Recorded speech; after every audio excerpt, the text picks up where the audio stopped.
So I was practicing the class for this week with my daughter, and we got to the section on assumptions, and she told me, "You're assuming a whole lot of things too," and then started running through everything that I assumed, and I was like, yes, I did assume that slavery was bad. Yeah, I completely assumed that, and I also assumed that people giving birth to children should be able to have anesthesia. And I'm also, just for the record, I am assuming for this week that eugenics is not a good thing, okay? But the funny thing is, we'll be talking about a time and a place where most people thought it was a good thing. Wisconsin was a place where they did a lot of horrible things in the name of eugenics. But before we get into all that, let's talk about what we did last week, and then we'll have a short demonstration that involves 4 or 5 of you people to make a point, and then we'll get on to this week. So last week we covered the Bible and anesthesia, and James Simpson, who invented the use of chloroform, as I told you, he liked trying this stuff out on himself. I think he actually just liked getting high. But in this case, it turned out well. The only thing is the church objected strenuously to this. This is his conversation with one minister who said that chloroform is a decoy of Satan, apparently offering itself to bless women, but in the end, he continues, it will harden society and rob God of the deepest earnest cries which arise in times of trouble for help. There's another reference in which a pastor says that the downside to allowing women to have some sort of anesthesia during labor was that that the cries of women during labor represent music to God's ears. So I'm sure some of you can remember those moments where you were singing away right in the middle. Was he saying Genesis 3? There we go. Did I pay you to say that? No! I just can't keep my mouth shut. That's okay. The downside to having a pastor in your class. I'd like to object, and I'll give you 5 minutes at the end to offer a rebuttal to what I said. So the complaint was that it was a violation of Genesis 3:16, that God said that your childbearing should be very severe and painful labor when you give birth. We pointed out that similar arguments, similar strategy was used.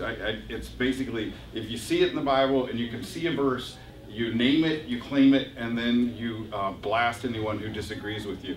And this is by the author of the Confederate Constitution and the author of the current Georgia Constitution. He said, resistance to abolition is obedience to God. That there are verses in the Bible. There's also the curse of Ham, which is a very unusual thing for us because it makes no sense. But because Ham was cursed, it was believed that the descendants of Ham, called Canaan, were blacks in Africa. And once you reached all of these conclusions, then it became justifiable to say that blacks should be enslaved.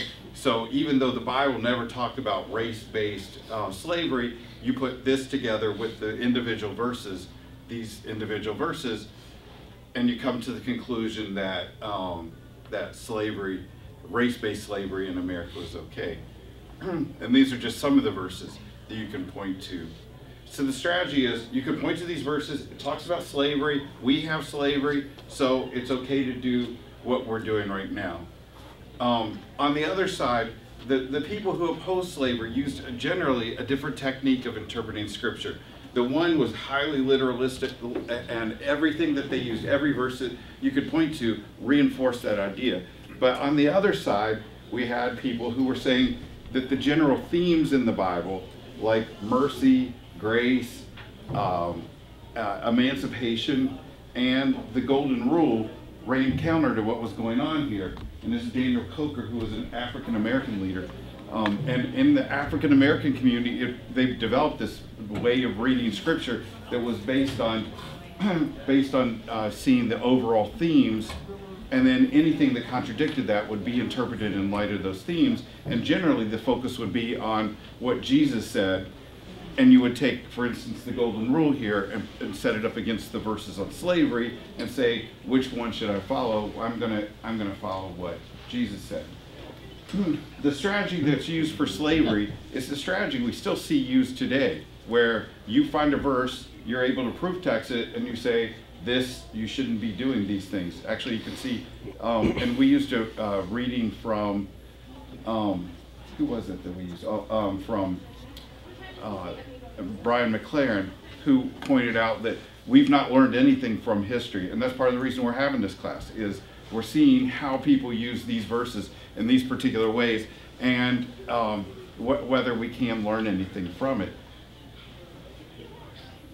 And what I told you was that it comes down to largely a discussion about the assumptions that we bring to the Bible, extra biblical assumptions, and everybody brings them to the Bible.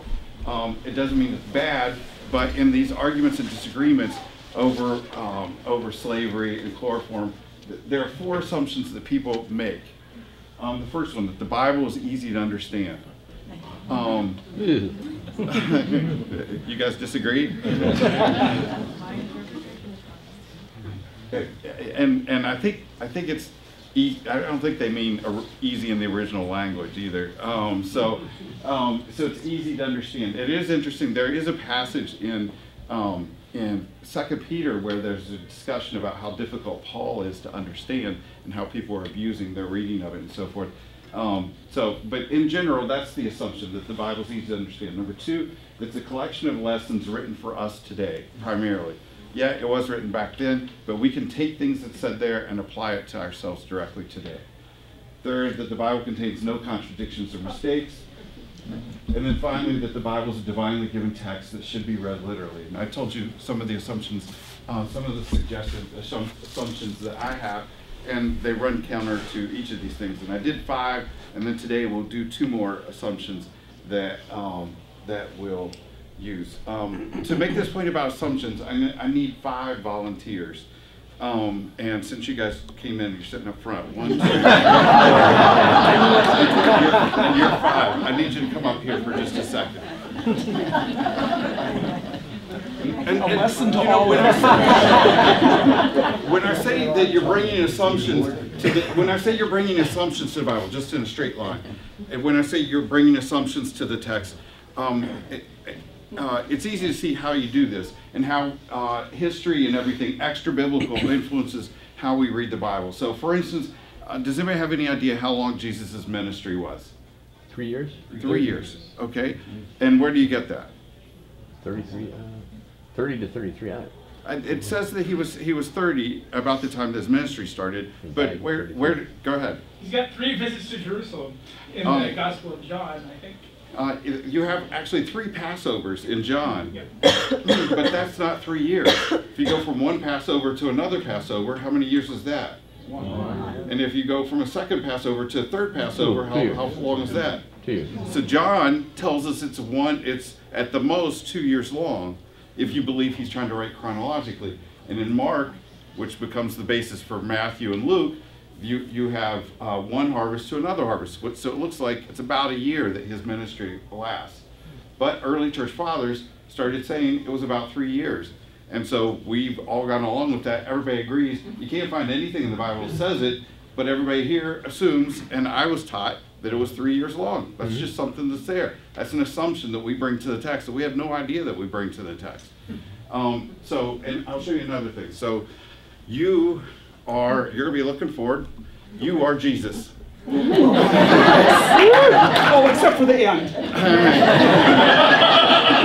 What do you mean, the resurrection? The ministry. Oh, no, the resurrection's okay. Yeah, that's really cool. And it's a female besides. Yeah, so you're just looking straight ahead. Okay. Now, I need you to look at her, okay? You are Paul, okay? And you are understanding things by looking at Jesus. And I need you scooting up just a little bit there. Hey, no, you're still looking that way. You're looking at God out in the distance there, okay? And then I need you to be looking at him, okay? You are St. Augustine, okay? Do a very good job of being St. Augustine, okay? You're looking at Paul, who's looking at Jesus, okay? And then I need you to step up and look at her. You could be any number of people, Thomas Aquinas, Abelard, or anybody from the Middle Ages who's looking at Augustine, who's looking at Paul, who's looking at Jesus. So, okay, you got that? And then you are Martin Luther. Yay. So you're looking at him. So this is a lineup. And then I come in to read the Bible, and I want to understand something about Jesus. But when I come here, I'm looking at it through all of these different people, okay?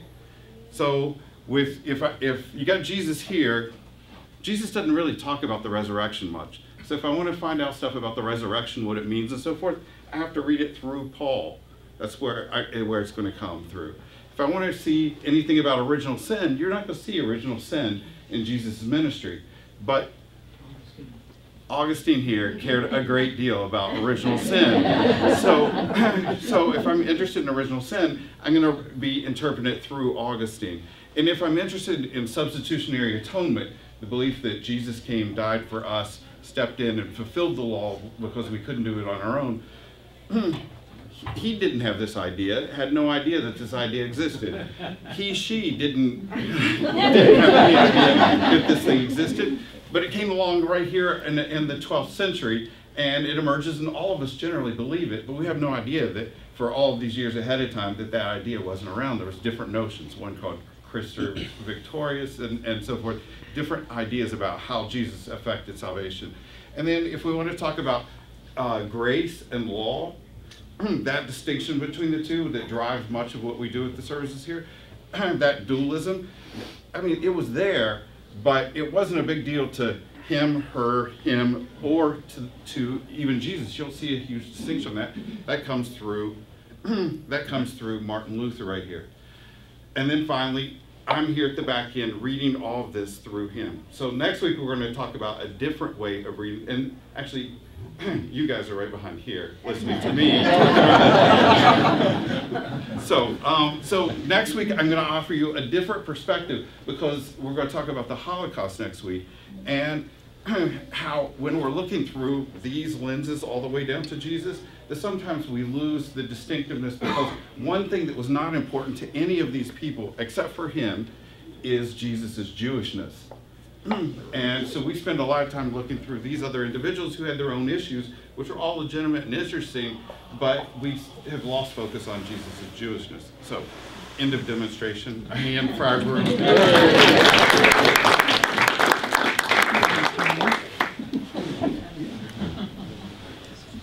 You get what I'm saying with that? I mean, so when you pick up the Bible, you think it's just you and the Bible that's going on there? No. We're bringing a lot of things with us, and we'll talk about that in this class. So this week we're talking about eugenics,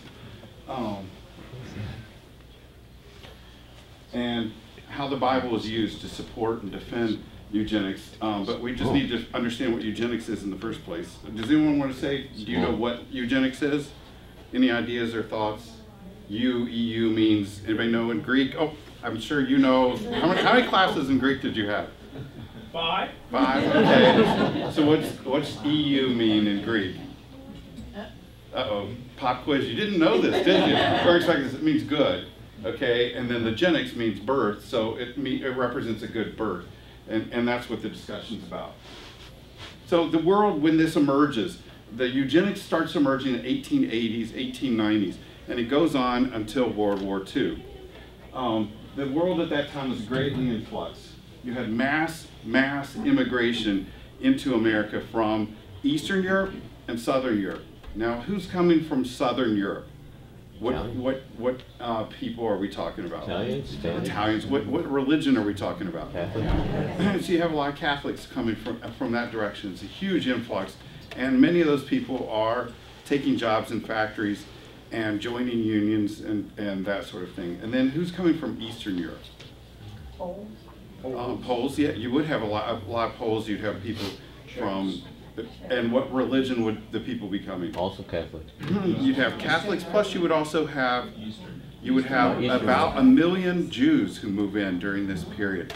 So the situation we're looking at, the world that we're looking at this time, is a country, America, that we talked about in the year 1860. 95% of the country in 1860 was Protestant, and 75% of it was evangelical. It's a hugely Protestant country that during this time is undergoing major change, because a number of Catholics and a number of Jews are moving into the country.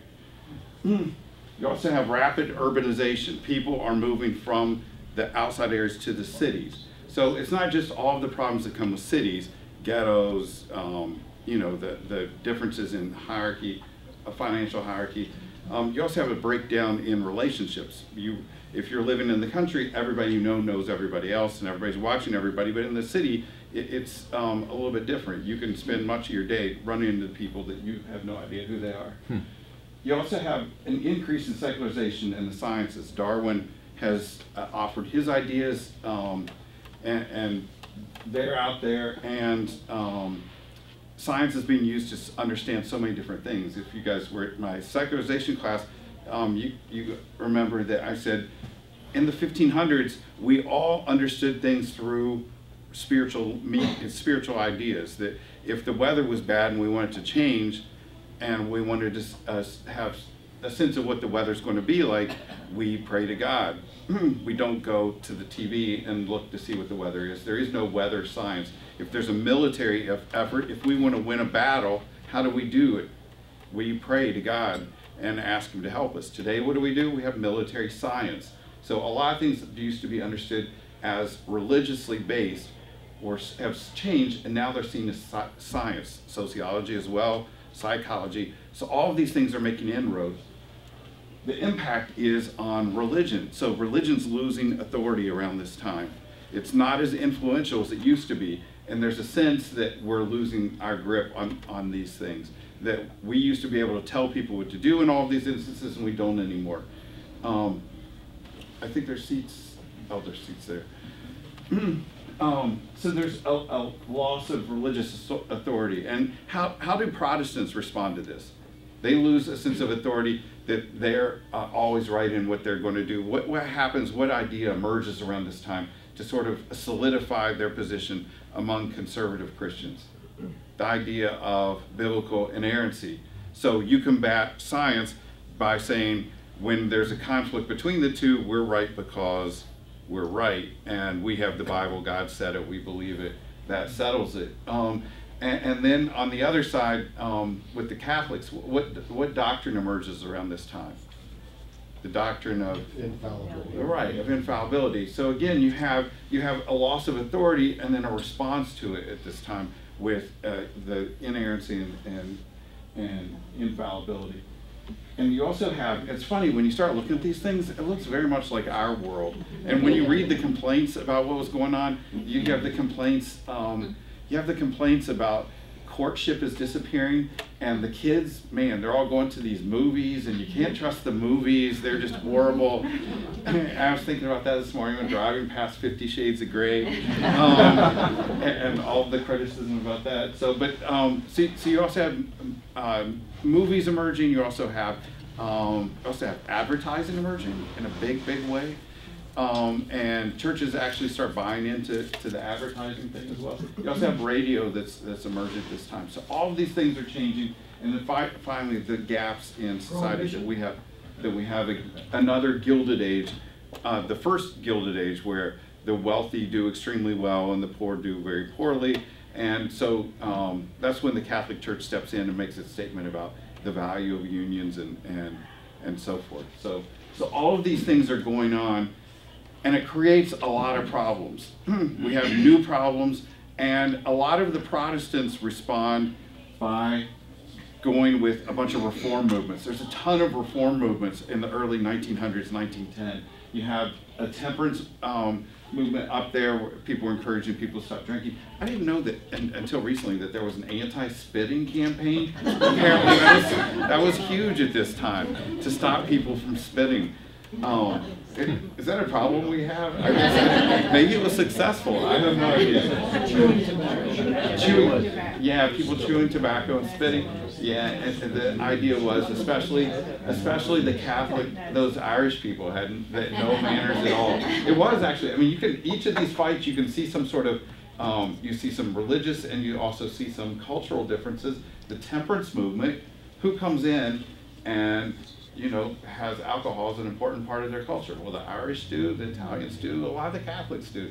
That's the way it is. But you also have in the cities the child labor issues that are going on. you also have complaints about milk and how it's regulated, meats and how they're regulated. You have The Jungle, written by Upton Sinclair, about the conditions inside of the factories and so forth. So you have all of those things, and then you have also, on top of that, the women's suffrage movement, where they're advocating for their rights. So you have all of these things going on at the same time. And in the middle of the whole thing comes this idea of eugenics. And Sir Francis Galton was the early leader of it, and he described eugenics as it's the study of the agencies under social control that improve or impair the racial qualities of future generations, either physically or mentally. So you had problems that were emerging within the area. You had a class of unruly new immigrants who were coming in, and the idea was we could combat it.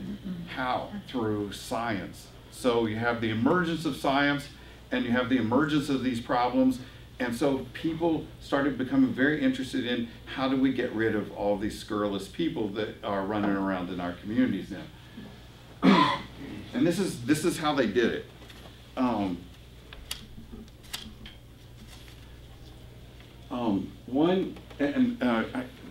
of these are pretty amazing. These were things that went on. There were fitter family competitions. If you went to your state fair, instead of trying out the cheese and drinking Herb Cole's milk and hanging out and doing those things, they would have competitions. You could go to the Wisconsin State Fair, and they would grade your family. You would come in with your family. You could bring your kids and your spouse. You could even, to bolster your case, bring in your grandparents and your nephews and nieces. But in my case, I wouldn't, because it wouldn't help me. But and they would give you a grade, A through F, on what the quality of your family was. And certain types of families got better grades than other families. Nordic backgrounds tended to do extremely well. Oh yeah, I like the thumbs up in here. Yeah, like we put eugenics long far behind us. We still have the photo and the medal from when my father was judged as the most fit baby in the state of Iowa at the Iowa State Fair.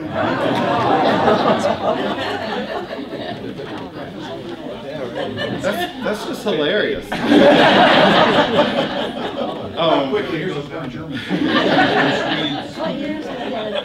What years did these were happening around? Well, you're right. You would receive a medal, and I'll even tell you in a second what verse was on many of these medals. Does yours have a verse on it? I don't know. I'll go check. You should. There's a little verse on there. On most of them, there was actually a conference put together as to what verse we should put on there. But you would receive, if it was there it was, the fittest family. But you could also you would get a grade A medal saying that we're cool. But but that would be the Nordic families did well, but the Eastern European families didn't do so well, and they would check for a variety of things. Some of them bizarre, and I don't know how you would confirm it. If there was any like venereal diseases in your family, you would get those down. I'm not going under. I don't want to be examined for that. So I don't know how they know all of those things. But this was a competition that went on. Another thing, and this actually started within the churches and health certificates for marriage. Do you know anything about this? That in America, if you were getting married in Wisconsin in 1920, you had to go to the doctor and have them approve you to be physically and mentally fit to get married. That there was concerns that people who were, and the term used frequently was feeble-minded, which is just a great term. I mean, if you want to disparage someone, you call them feeble-minded. I think I'm going to include that in a news story sometime. Oh, by the way, I'm on Mike Boucher today, so I hope you guys are recording that right now while I'm talking. You had to get these things, and the guy who came up with it was a minister in Chicago named William Sumner, and he was upset with, as he says, quote, the appalling ease in which feeble-minded people could go and get married. So he started it just at his church, and they then started getting a lot of people coming to the church, going through his tests, And then they started going to lobby on behalf of lobby to push these notions. And guess which state was the first one to push this through?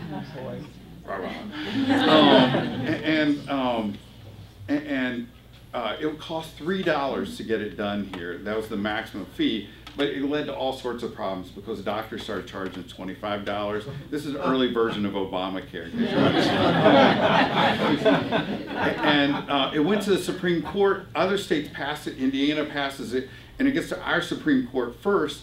And everybody assumes that this will be knocked down, sort of like the voter ID law, because it created an undue burden to get married. But actually, our Supreme Court says if they affirm it and say that you have to be forced to get these certificates before you get married. So in 1914, and this continues on for a ways, but it did lose some support because of a case in Milwaukee, first of all, before I mention that, Waukegan then became a huge place for people of scurrilous backgrounds to go and get married. They were doing quickie marriages in the early Las Vegas where you could run down to Waukegan and get married. So they had to pass another law here saying if you were involved in a marriage in Waukegan, we don't recognize that. But the interesting case, it's called the Ralph Carwinio episode, which became a national story, became on the front pages of the New York Times. There was a guy named Ralph Carwinio who wanted to get married, so he goes to the doctor, gets checked, they check everything, him mentally, physically, and everything, goes through the whole thing, and he goes in to get married, and he tells him, hey, my name's not Ralph Carwinio, my real name is Cora Anderson, and I'm a woman. And publicized the fact that he was able to go through the process. No, this isn't early same-sex marriage. But he was able to go through, she was able to go through the process, pretend that she was a he, and the doctors approved it, and so people started saying this process is just nothing but a way for doctors to get a bunch of money, and the process isn't really working. We're not preventing people from getting married. So that was something that was going on at this time. Did it prove that women were more fit than men? I don't know. It was true that the focus was primarily on men. That for women, it was mainly to see if they had any sort of sexually transmitted diseases, but with men, they were checking mainly to see if they were mentally and physically fit. And you know, there was this hygiene movement that was going on at this time too, and so this eugenics thing and the hygiene thing came together to lead to support for this. And so I think it's about 30 states ended up passing these certificate laws. And it's only in the after that Ralph Carwinio episode and a couple other major problems that went around in the country that this thing started to disappear. And then we get to some of the nastier stuff, the compulsory sterilizations, which started out as being something that they just did if you were convicted of any crime and ended up in state prison. And then it starts spreading to other facilities if you have mental health problems, to people who weren't even institutionalized, who were required to be sterilized.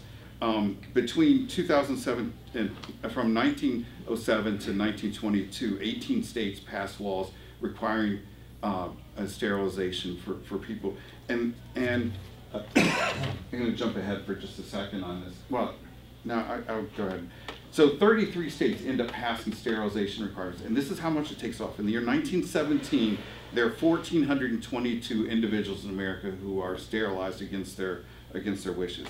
In 1941, 38,000 Americans were sterilized against their wishes. So it ended up, I mean, it's an amazing thing. It ends up taking off, and we'll discuss this later. There have been some people who have apologized for their role in requiring these sterilizations. Go ahead. And that was quoted at the Nuremberg trials because the Nazis did the same thing, and their attorney said if they do it in the United States of America, why are you condemning our judges here in Germany for doing it?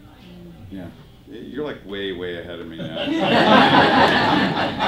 That's my segue to next week, sterilizations, Nazis, and then we do the Holocaust, but now, geez, blew it all.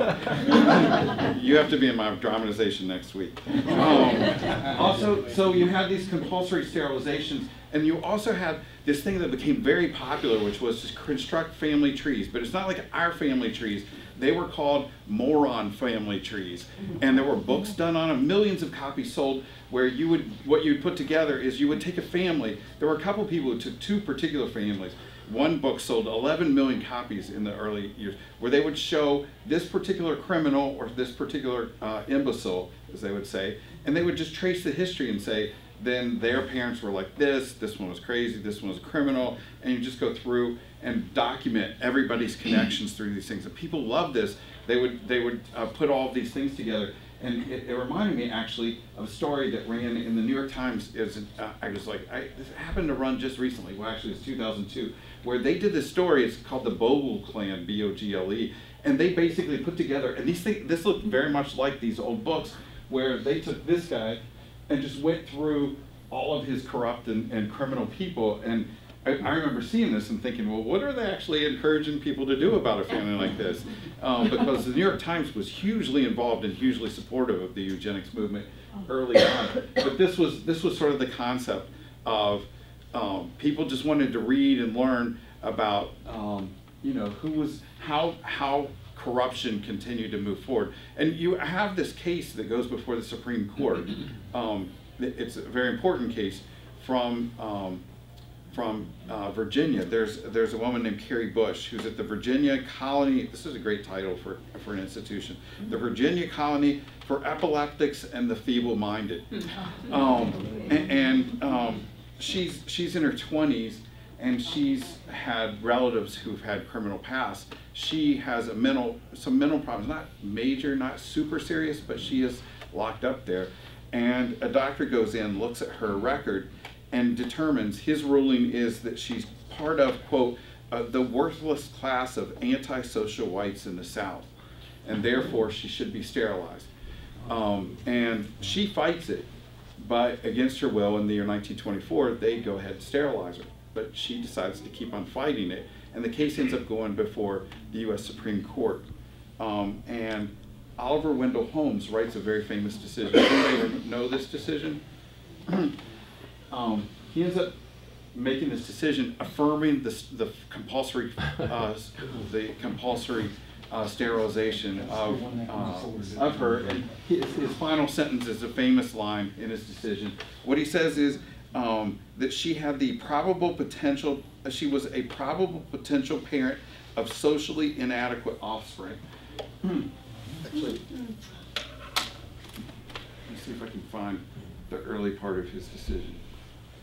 It is better for all the world if, instead of waiting to execute degenerate offspring for crime or to let them starve for their imbecility, society can prevent those who are manifestly unfit from continuing their kind. 3 generations of imbeciles are enough. I mean, it's pretty staggering when you step outside that context. And the decision at that time was considered a brilliantly written, powerful piece of rhetoric. But this is the context that we're talking about. All these things emerging, everybody's sort of generally agreeing that science is right, that the major contributing factor to people's problems is not the environment, which, later on people start talking about environment, or even genetics, where the idea was that it was just heredity. And the church, some people decide that a good way of getting the message out about eugenics, Mr. Galton that I mentioned earlier, says, let's get the church involved. And so they start bringing the church involved. And they have several organizations. I'll get to you as soon as I'm finished with the point. They have several organizations that they use to promote this, the eugenics movement. One was called the American Breeders Association, and a number of things, which again, they all just sound hilarious outside their own context. And then the other one's the American Eugenics Society, and I'll tell you about them in just a second. Go ahead. Was there any criteria around that word imbecile, or was it completely up to whoever the governing people were in that state or area or wherever? I'm not an expert on it, but there was conflict because the science is actually not very solid. Right. And it takes a while for the thing to fall apart. And it's in the 1920s and 30s that people started realizing that conclusions on a number of these terms, like imbecile, feeble-minded, or degenerate, that different people did different studies, and various groups were upset with how other ones did it. One of the major studies fell apart because it turned out that they sent out a graduate student who just went out and documented he was trying to do what percentage of our society is made up of imbeciles, and he just went out and went and started documenting people as he saw, and then counted up how many people there were, and there was it was completely fraudulent. So it was just his opinion, It was like this person's an imbecile or this person. But there was some sort of science, because it is true that at this time it's emerging that you know, that there are people with major serious mental problems, and I mean, we're still dealing with the issue of what do you do with that class of people? Do you lock them up, or since the 70s we've tended not to do that? How do you deal with them in society? And you might even know, does anyone know where the idea of the ship of fools, that concept, where that comes from?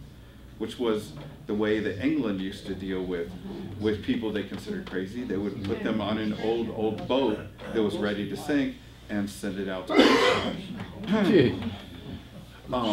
if you read Michel Foucault, he writes a lot in his Madness books about that thing. Go ahead.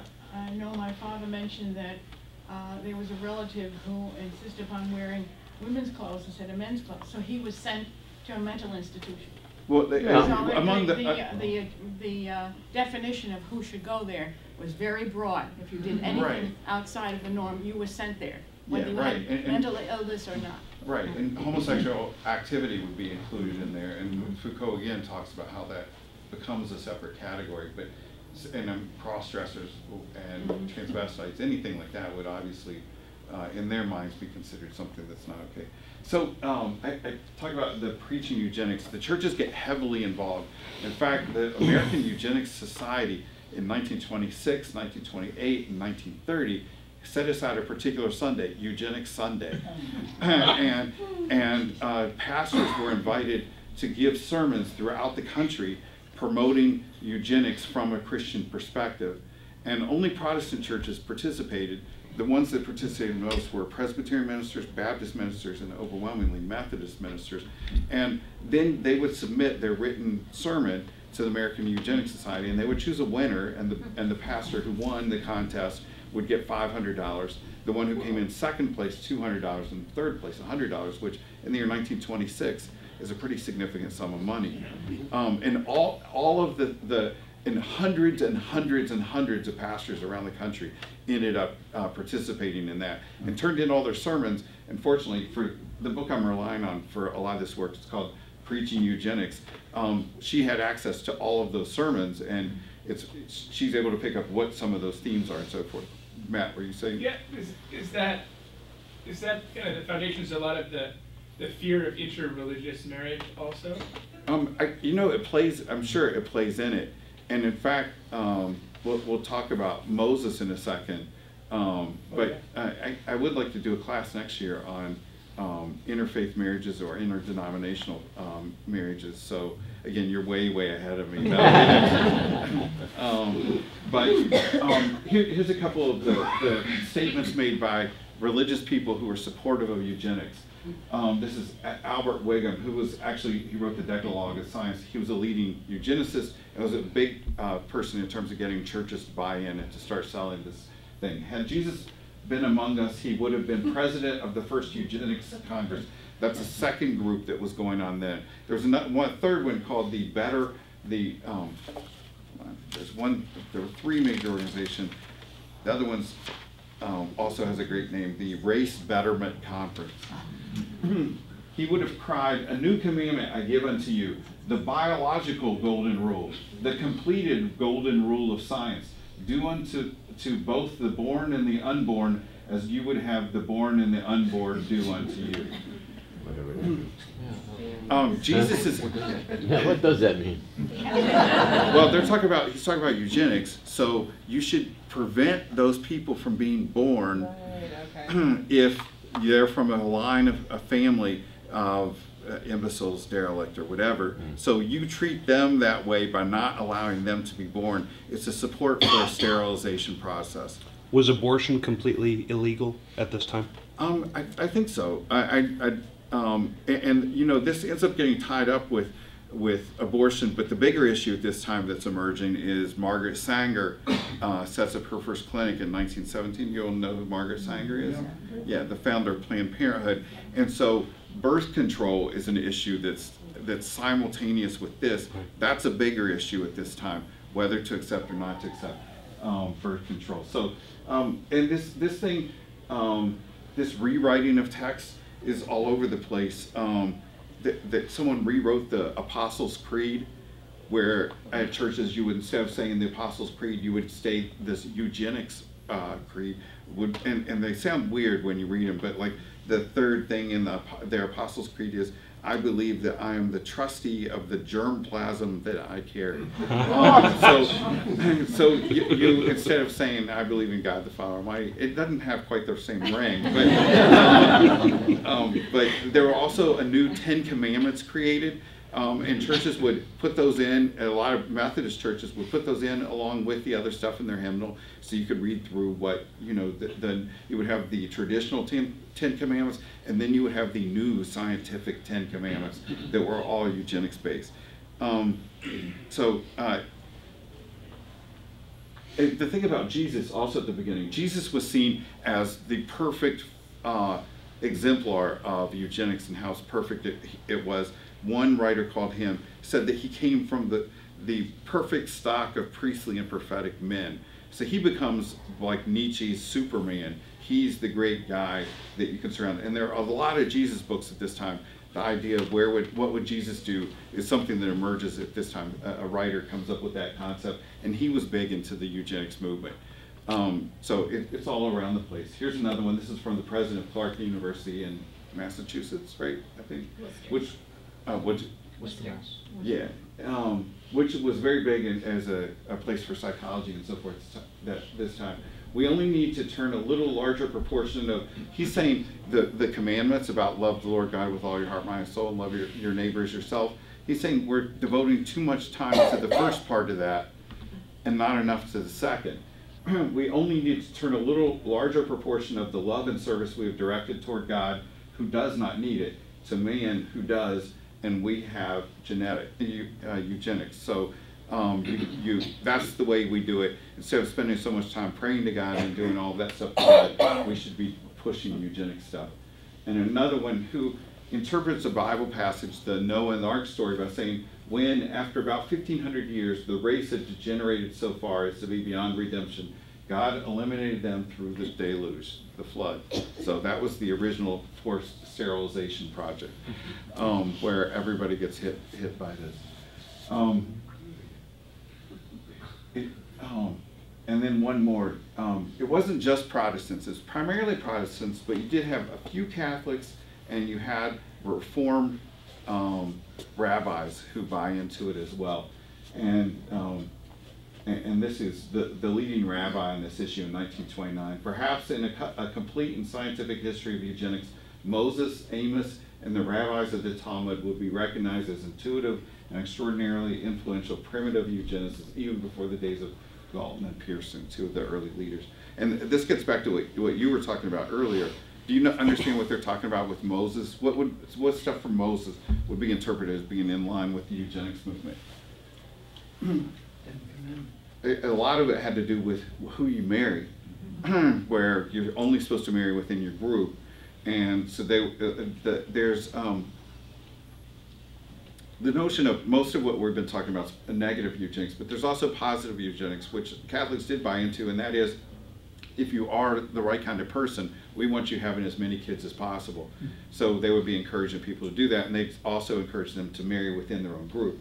If you are of Nordic stock, you marry someone from your Nordic stock so that you have the perfect children. And they're also taking another verse that I've talked about a great deal, that if you sin, the consequences fall not just on you, according to Deuteronomy, but they fall how far down the line? 4 generations. They're saying, look, we know that people through heredity are evil through generation after generations. Moses knew this before we did. Wow, he was clever.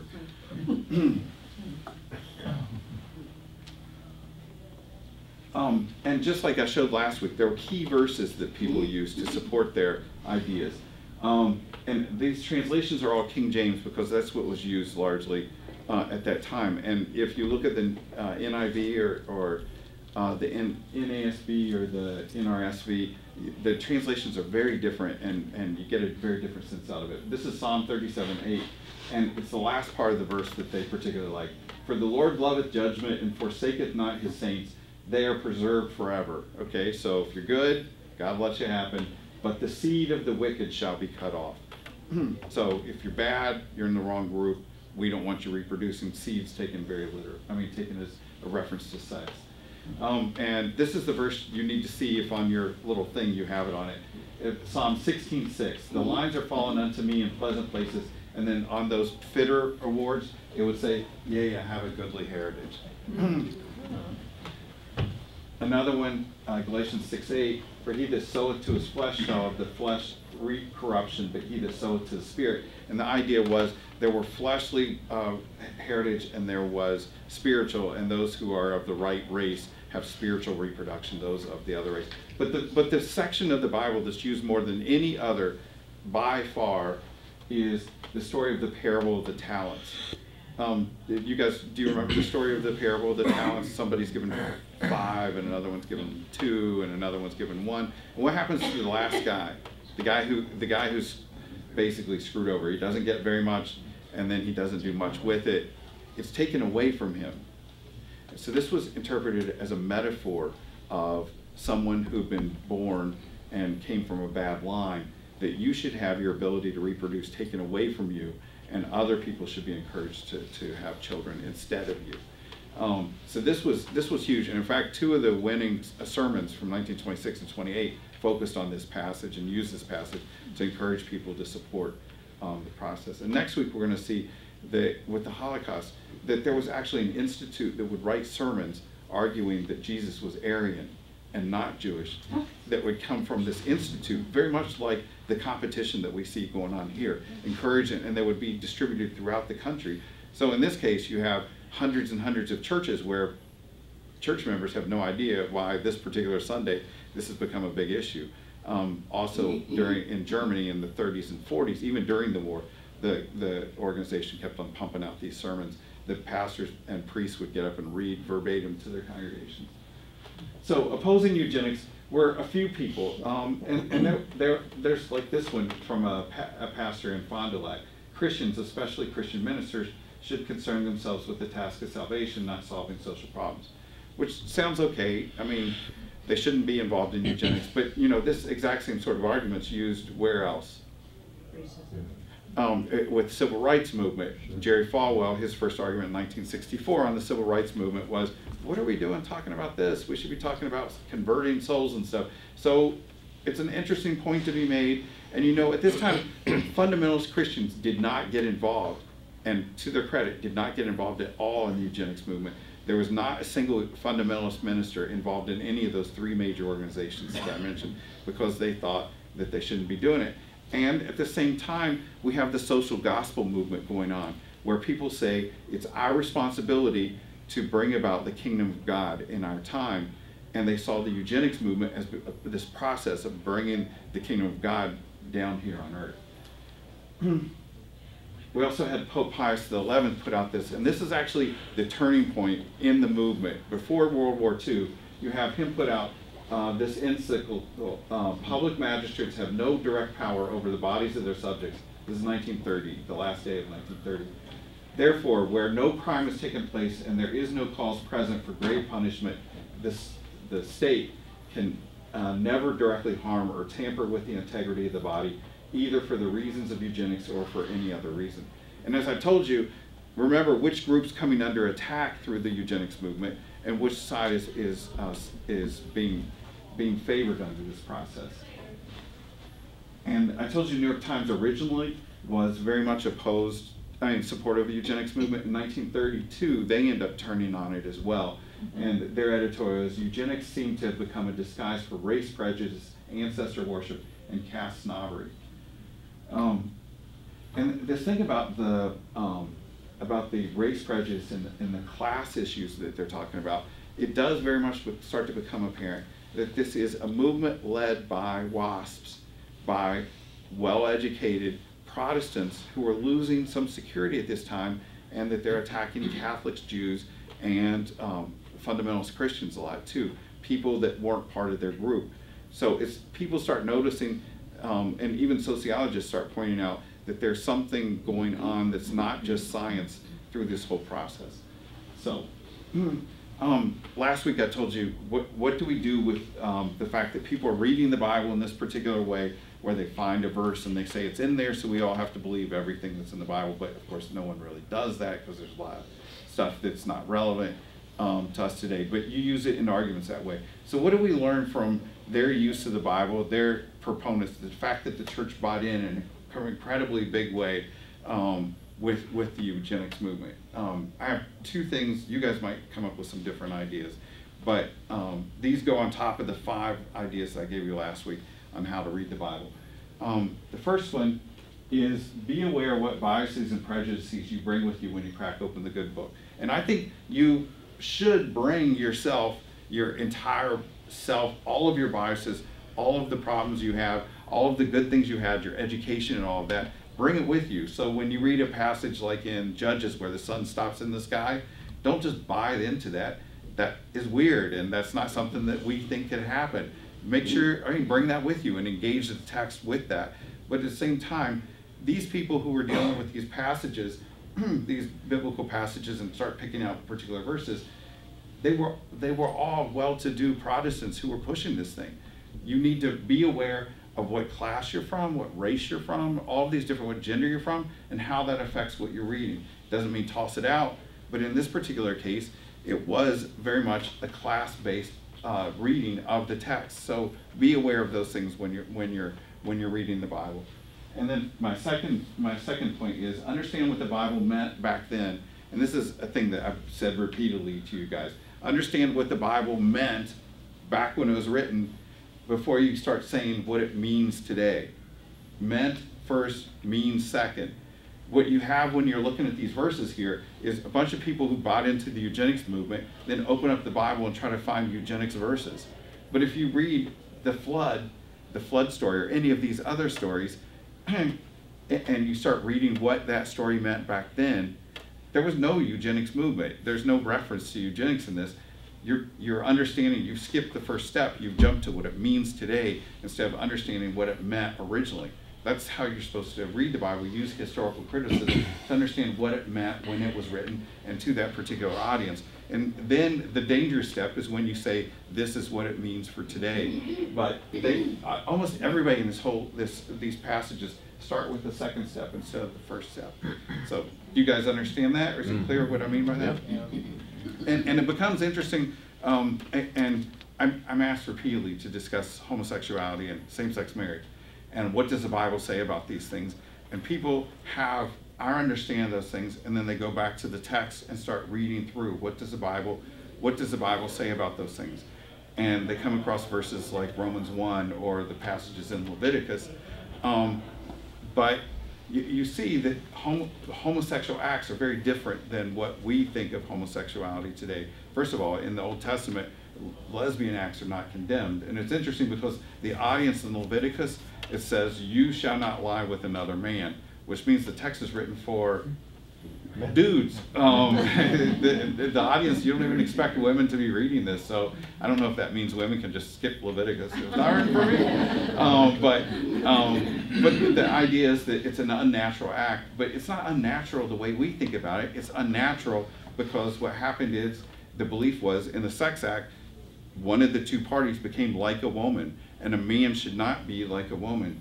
And so it was unnatural for that. Well, that's a concept that we don't have. We don't think about the sex act as being someone's natural, someone's unnatural. That's a different notion than what we have. So you have to understand what that meant, and no condemnation of homosexuality, because homosexuality is a term that we've come up with just in the last 100 years.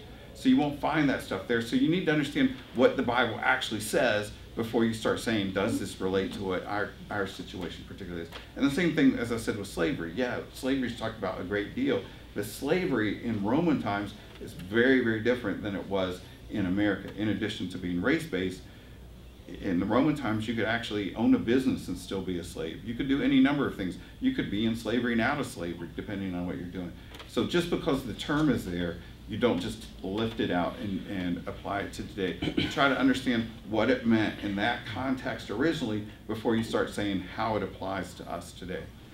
So 2 steps down, we got one more class, and I always save the easiest thing for last. We'll tackle the Holocaust. What we'll talk about is a particular concept that most of you aren't familiar with. I've been to Israel now 4 times, and each time I've gone, I've been asked again and again by the Jews in Israel when they ask about what sort of group I'm bringing with me, whether it's you guys or whoever. The first question, maybe not the first question, but I always get asked, is this group made up of supersessionists or not? And I say, like the first time I said, why don't you ask them? They have no idea. But then I tell them, well, actually, I think most of them would be, but probably some of them aren't. But Jews are very much aware of our theology, much more aware than we are of our theology. And so I'm going to be talking about this concept of supersessionism and replacement theology and the role that it played within among the people who were pushing the Holocaust and the final solution. So if you want to know what those terms mean, you have to come back next week. But it is a concept that we were at Yad Vashem, and people were asking. There's a thing called the what do you call the people who helped out the Protestants and Catholics who helped out? Oh, the righteous. They have a garden for the righteous, and you're considered the righteous if you weren't Jewish but you helped the Jews. And Dietrich Bonhoeffer's not in there, and the Lutherans get very upset about this. And the explanation was, well, he was a supersessionist, which satisfies nobody here because I have no idea what that means.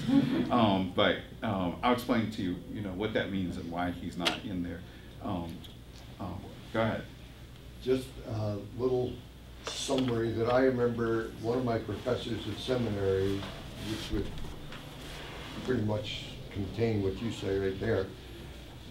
A text taken out of context is a pretext. That's good. I'll stick with mine. But that was pretty good. So go ahead. But there were pamphlets, there were groups even into the 60s, because when I started working, there was a fellow that came over to my desk and he showed me a pamphlet. And in the pamphlet it quoted, and I don't know where the verse is in the Old Testament, it said that the beast of the field cried unto the Lord. And he said animals can't talk. He says that's got to be talking about black slaves and black people. And I thought, who's writing this stuff? You mean who's doing the interpretation? Yeah. Not who's writing the stuff, the verse. Yeah. Right. That was probably Isaiah. Or Isaiah 2 or Isaiah 3, whichever one. But yeah. I mean, it was interesting, like the ham story that I talked about last week. I showed you the page taken out of a current textbook in Texas that shows that the origins were ham, blacks in Africa. I mean, that's just accepted as and people just generally assume that, and you hear it again and again. But when you take it out of the context, as you were just saying, you take it out of that context, and today it looks ridiculous. It looks silly. A lot of this stuff sounds, well, not just silly. A lot of it sounds dangerous and harmful and unbelievable. That in 1941, that 40,000 people are sterilized against their wishes because a doctor signed a sheet of paper saying that they shouldn't be able to have children. And it becomes a debate within the church for a little while as to whether we should allow imbeciles who are over the age of 45 to be married because they're probably not going to have children now. So, I mean, that's an actual debate that people had because everybody's buying into these ideas. And it makes me wonder a little bit about what sort of ideas that we have today that 50 years from now, and Connor and I have talked about this, what concepts do we have today that 50 years from now they're going to look back and say, I can't believe that those people thought that. That was crazy stuff. But because all of us have bought into it, or all of us have accepted it, that we've promoted those ideas. One other thing that's pointed out in here, and it's one that I'm not sure what to deal with, and I don't have a simple, easy way to deal with it. But there's one other thing that's going on. There are 2 other things going on with the support for eugenics. One is the support for science. So whereas the fundamentalists opposed evolution and everything associated with it, the Protestant churches bought into science and bought into evolution and everything, and they bought into eugenics because it was a scientific thing. And I told you, religious authorities were losing some of their authority at this time, and so they buy into scientific things to bolster themselves. So, you know, the group that's wrong, in my opinion, the fundamentalists, end up being right on this particular issue of eugenics.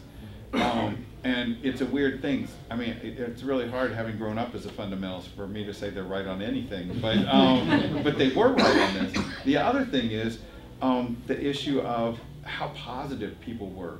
The reform movements are all based on this idea that we can change society if we just do this, if we do temperance, if we give women the vote, if we just prevent anybody that we don't like not to have children, things will be better.